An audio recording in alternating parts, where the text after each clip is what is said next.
আরে আরে তাড়াহুড়ো করে কোথায় চললাম, দাঁড়াও দাঁড়াও তোমাদের সাথে সবটা শেয়ার করছি। সো দিনটা ছিল দিদির রেজিস্ট্রি ম্যারেজের দিন। আর এখন হয়তো তোমরা ভাবছো যে এই ভিডিওটা তো আমি এর আগে ব্লগে শেয়ার করেছিলাম। হ্যাঁ, তো যেহেতু ছোট্ট ছোট্ট ক্লিপ নেওয়া ছিল তাই ভাবলাম একটা মিনি ব্লগের মাধ্যমে শেয়ার করে দিই।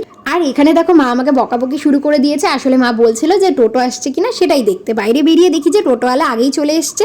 তারপর আমি, দিদি, কাকিমণি, মা আমরা টোটোতে উঠে পড়লাম। আর এই যে দেখো রেলগেটে একটু আটকা পড়ে গিয়েছিলাম।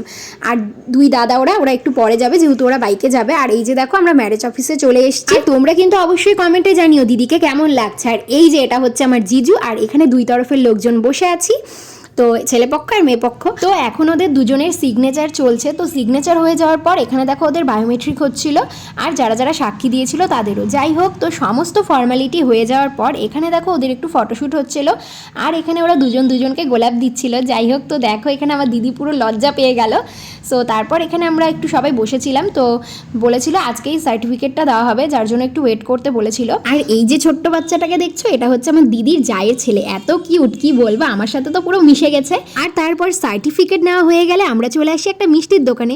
তো তারপর সবাই মিষ্টি মুখ করে চললাম বাড়ির দিকে। তো চলো, ভিডিওটা এতটুকুই। ভালো লাগলে like, comment, share and subscribe করে দিও। চলো, টাটা।